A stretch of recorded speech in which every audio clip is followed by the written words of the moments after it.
రాష్ట్ర ఉప ముఖ్యమంత్రి, ఆర్థిక శాఖ మంత్రి, విద్యుత్ శాఖ మంత్రి అయినటువంటి భట్టి విక్రమార్క గారు శాసనసభలో ప్రవేశపెట్టబోయే బడ్జెట్ ముందస్తు సమావేశం నిర్వహించారు. ఈ బడ్జెట్ ప్రిపరేషన్కు సంబంధించిన ముందస్తు సమావేశంలో ఆయన చెప్పినటువంటి మాటలు దిగ్భ్రాంతి గొల్పించేటువంటి మాటలు.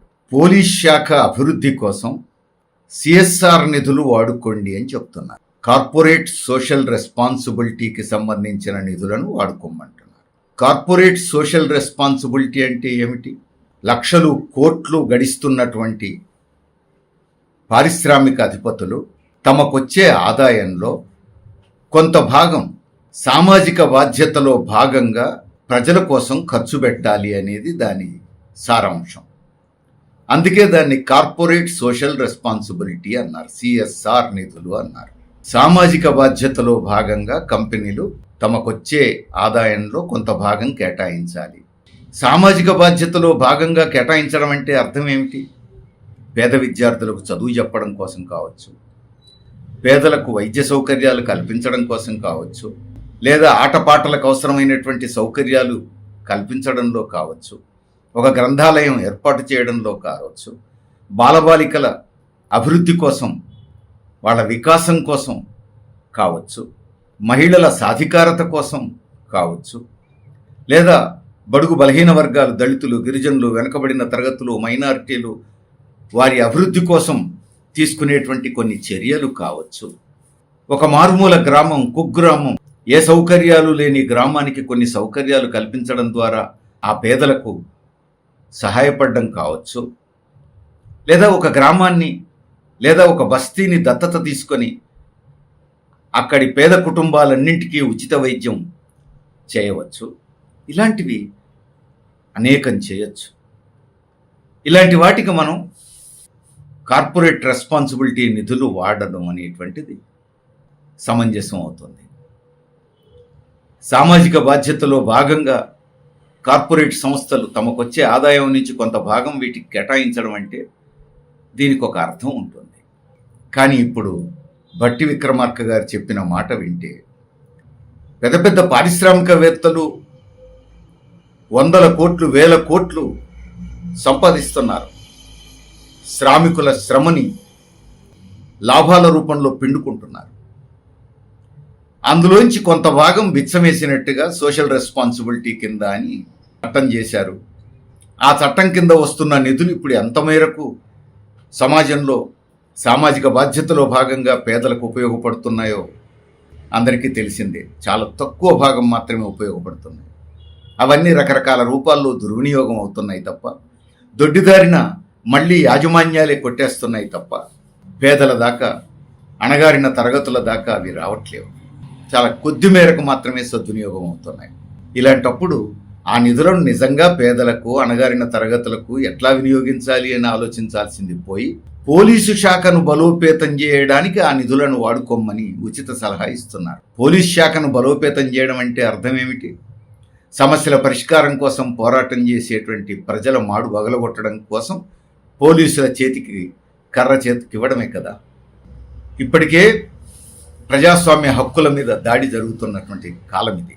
కనీసం పేదల కోసం, వెనుకబడిన తరగతుల కోసం, బడుగు బలహీన వర్గాల కోసం ఇంతో అంతో ఖర్చు పెట్టండి సిఎస్ఆర్ నిధుల పేరుతో అని చెప్పేసానంటే, ఆ నిధులు కూడా తీసుకొచ్చి పోలీస్ శాఖను బలోపేతం చేసుకోవడానికి వాడడం అంటే, ఒకటి ఆ కొద్దిపాటి డబ్బులు నిరుపేదలకు, అణగారిన తరగతులకు అందుబాటులో లేకుండా చేయటం ప్రభుత్వం చేయదు. ఆ వచ్చే కొద్దిపాటి నిధులు కూడా రానివ్వదు. రెండోది, ఇప్పటికే ప్రభుత్వం పోలీస్ శాఖనే బాగా బలోపేతం చేస్తూ ఉంది. ప్రజల విద్యా వైద్య సౌకర్యాలను కాదు బలోపేతం చేసేది, ఉపాధి అవకాశాలు కల్పించడం కాదు, ప్రజలు అసంతృప్తితో ఉద్యమాల్లోకి వస్తే అణిచివేయడానికి అవసరమైన పద్ధతుల్లో పోలీస్ శాఖనే బలోపేతం చేస్తున్నారు. ఏడాది క్రితం వరకు అధికారంలో ఉన్న బీఆర్ఎస్ గవర్నమెంట్ 9.5 సంవత్సరాలు చేసిన పని అదే. ఈ సంవత్సర కాలంగా రాష్ట్రంలో అధికారంలోకి వచ్చిన కాంగ్రెస్ గవర్నమెంట్ కూడా చేస్తున్నది అదే. ఇప్పుడు ఈ పాటి సిఎస్ఆర్ నిధులు కూడా పోలీస్ శాఖను బలోపేతం చేయడానికి వాడండి అంటున్నారు. ఇప్పటికే అత్యధిక ఉద్యోగాలు, ఖాళీ పోస్టులు నింపింది ఎక్కడ అంటే ప్రజలకు ఉపయోగపడేటువంటి శాఖల్లో కాదు, పోలీస్ శాఖలోనే. ఇప్పుడు కూడా పోలీస్ శాఖలో ఉన్న ఖాళీ పోస్టులను మళ్ళీ సమీక్షించారట. వాటిని కూడా భర్తీ చేస్తే కొంతమందికి ఉద్యోగాలు వస్తాయి, సంతోషమే. కానీ ఖాళీ పోస్టులన్నీ భర్తీ చేయాలి కదా. ఖాళీ పోస్టులన్నీ పక్కన పెట్టి పోలీస్ శాఖ మీదనే ఎందుకంత ప్రేమ? ఖాళీ పోస్టులు భర్తీ చేయాలన్నా పోలీస్ శాఖ గుర్తొస్తుంది ఆర్థిక శాఖకు, రాష్ట్ర ప్రభుత్వానికి. ఆ శాఖలో ఏదైనా అవసరాలకు నిధులు కేటాయించాలన్నా ఒకవైపు ప్రభుత్వం బడ్జెట్లోంచి కేటాయించడమే కాకుండా సిఎస్ఆర్ నిధులను కూడా వాటికి ఉపయోగించమని చెప్పేశాడు. అంటే రానున్న కాలంలో ఇక ప్రజాస్వామ్యం మనుగడ ప్రశ్నార్థకమే అన్నమాట. ఏ చిన్న అవకాశం ఉన్నా, ఎక్కడ రూపాయి దొరికినా అది ప్రజల మాడు బగలగొట్టడానికి అవసరమైనటువంటి పోలీస్ శాఖకే వెచ్చించమని చెప్పి చెప్తారన్నమాట. ప్రభుత్వం పెట్టేది అటే, ఎవరైనా దయదలిచిస్తే అవి కూడా అటే. ఎటుబడి పేదలు, సాధారణ ప్రజలు, కార్మికులు, రైతులు, కూలీలు తమ హక్కుల కోసం రోడ్ల మీదకి రాకుండా హద్దుల్లో పెట్టడానికి పోలీస్ శాఖను బలోపేతం చేస్తారన్నమాట. ఇంతకంటే అన్యాయం ఇంకేముంది? ఇది అమ్మ పెట్టదు అడుక్కు తినదు అన్నట్టుగా ఉంది. సాధారణ ప్రజల సమస్యల పరిష్కారం కోసం మీరు చేయవలసినంత చేయట్లేరు. మీ బాధ్యతను మీరు నిర్వర్తించట్లేరు ప్రభుత్వంగా.